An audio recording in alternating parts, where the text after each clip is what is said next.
really good. My stem cell research project seems to be really taking off. Oh, that's so good. It seems really innovative and all, but I don't really understand what your stem cell research is. Fiona, I've explained this to you hundreds of times. Stem cells are special cells that doctors use to replace other cells and tissues inside of the human body.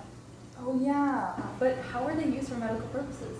Well, doctors in my field use them in many different types of ways. Their stem cells are either adult or embryonic. Embryonic stem cells are used in several different types of tissues, and adult stem cells are only used from the tissues that they come from.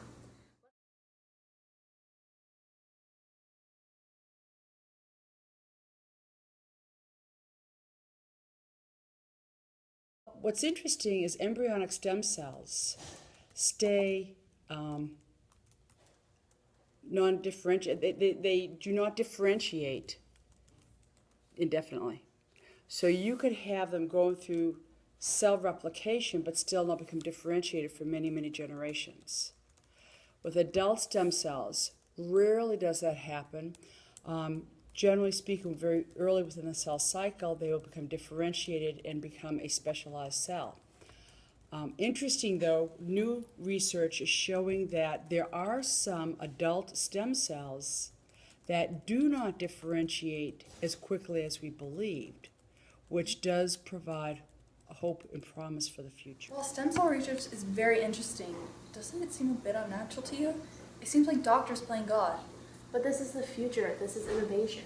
It might be, but the book of Genesis says otherwise. What does the Bible have to do with this? Kathleen, we were raised Catholic. This goes against all our beliefs in sacred life. What do you mean?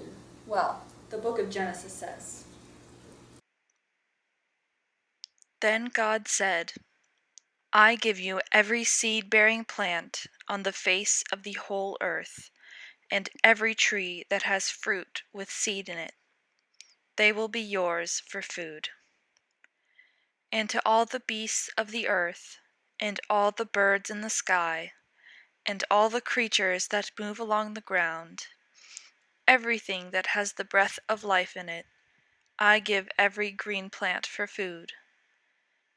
And it was so. God saw all that he had made, and it was very good.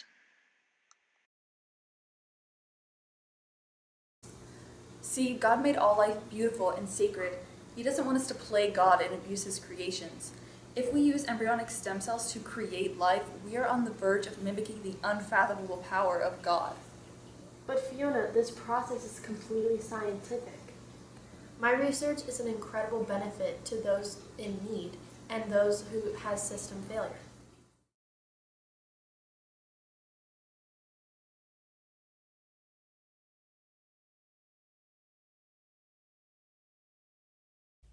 Well, the huge advantage of stem cell research in humans is that there are some cells that do not regenerate when they're damaged, such as nerve cells and muscle cells.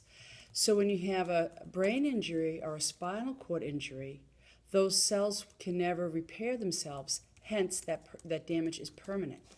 The beauty of stem cell research is that they are introducing these stem cells into the brain and the spinal column, and they are repairing that damaged neurological tissue so the person can regroup and heal the brain damage and the spinal cord injury as well as muscles.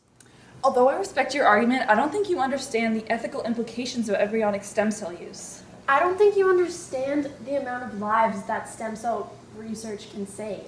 Well, I guess we'll just have to propose an in-depth argument for each of our opinions and see who makes the better claim. I guess we will.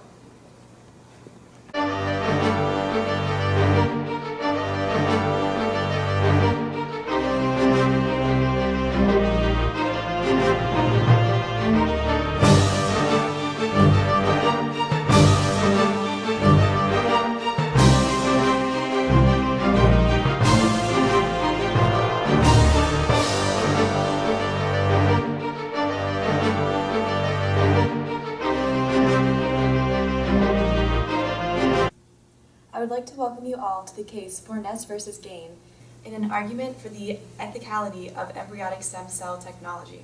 Ms. Gain, as the prosecutor, please state your claim. Certainly, Your Honor. The defendant claims that using embryonic stem cells for scientific research and technology is a justifiable ethical procedure. However, Your Honor, I propose that stem cell use in scientific technology puts humans in the roles of playing God, devalues the sanctity of human life, and does not regard the embryo as human life, but rather the potential for human life. Thank you, Ms. Gain.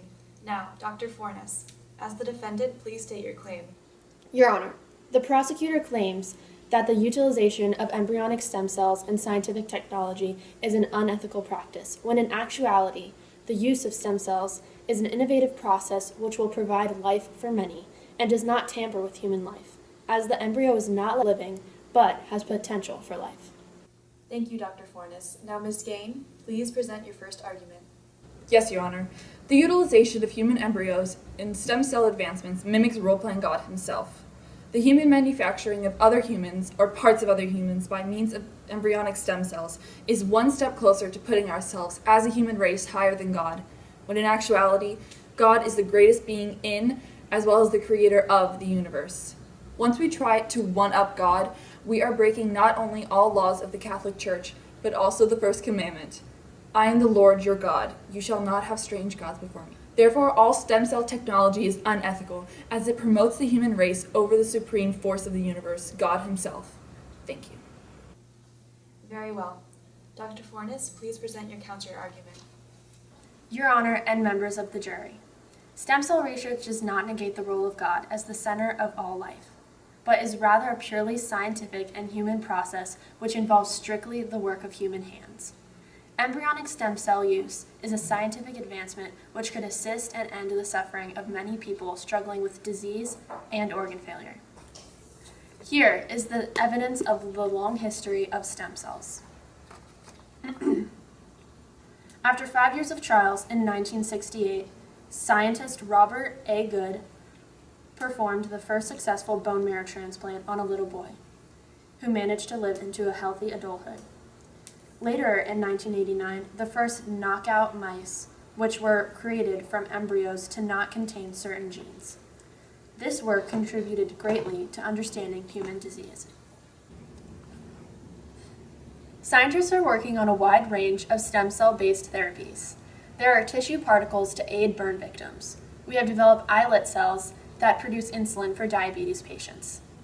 Other islet cells also ease symptoms of mental disorders like Parkinson's or Alzheimer's. Stem cells provide healing or protective agents to injured or diseased areas of the body. Stem cells use Stem cell use is the product of human thought and engineering, and therefore does not put into question God's role as the creator of all life. Dr. Fornes, you claim that the processes of embryonic stem cell technology is solely the work of humans for humans. However, the process itself degrades the human race and rends humanity insignificant. I would like to submit evidence A, a statement from Pope John Paul II. May I read the statement? You may. It reads, "Experience is already showing how a tragic coarsening of consciences accompanies the assault on human life in the womb, leading to accommodation and acquiescence in the face of other related evils, such as euthanasia, infanticide, and most recently, proposals for the creation and for research purposes of human embryos, destined to destruction in the process. A free and virtuous society, which America aspires to be, must reject practices that devalue and violate human life at any stage from conception until natural death. This scientific process takes away life from an embryo which God created. The Catholic Church teaches that all life is sacred. Degrading the gift of life, given only by God, is wrongful, as it is a privilege granted only by the one true God who has a plan for every human life. By using embryonic stem cells, we are essentially using the innocent lives of human beings for our own purposes and ending the life which would have been. Therefore, using embryonic stem cells is killing other human beings. So tell me again how the murder of humans is to benefit the human race." Ms. Gain, your argument possesses no validity whatsoever, as the utilization of a human embryo does not in any way tamper with the life of a human person. Because human life has not yet begun in the embryonic phase, human life is not devalued. I would like to submit the statement of former President George Bush on stem cell research. In 2001, President George Bush allowed federal funds to be used on limited human embryonic stem cell lines. After consulting several researchers, he argued that a 5-day-old cluster of cells is not an embryo, not yet an individual, but a pre-embryo. It has the potential for life, but it is not a life because it cannot develop on its own. There is no taking away from the sanctity of life given by God because there is no tampering with the concept of life. As the stem cells are not living humans, therefore, there is not disrespect of human life, and the human person is still sacred. With all due respect, Dr. Fornes, how can you possibly believe that the utilization of an embryo is not stripping away a human life? The Church's doctrine states that the God is the source of all life and that all life consists from the moment of natural conception to the moment of natural death. Therefore, treating an embryo as a potential life rather than the life in its own entity contradicts itself. An embryo is a form of life in the eye of the Catholic Church, and thus its use for medical purposes is nothing short of murder. Excuse me, Miss Gain, but using an embryo is not destroying life. Until I can see with my own 2 eyes a human being before me, any form of what you consider life is not truly life itself, but potential for a living creature. Moreover, because the embryo is not a human being, its utilization for scientific purposes does not go against the Church law. Using embryonic stem cells does not sacrifice a human's life in a homicidal respect. If the cell is not human, and so embryonic stem cell use is in no way murderous. How could one human being take away the life of its own kind? All life is sacred, from the moment of conception to natural death. Your so-called scientific advancement is ridding innocent humans of life. You can't possibly believe that this is okay. Using embryonic stem cells does not rid humans of life. The embryo cannot be considered a living creature, so there is nothing unethical about the process. This is the future in science and medicine. For goodness sake, it's the 21st century. The world can no longer abide by your traditionalist views. Ready? Order, order, order. You two are just arguing now. Please sit down. I have decided my verdict. I understand the validity of each argument and comprehend the components of each. However, as a practicing Catholic myself, I must side with Miss Gain, as stem cell use is a blatant disregard for the sanctity of human life and attempts to place humans at the same level as God himself. As Catholics, we are to understand and believe that the use of embryonic stem cells in scientific research and implantation is a practice against our beliefs and a devaluing of God's creations.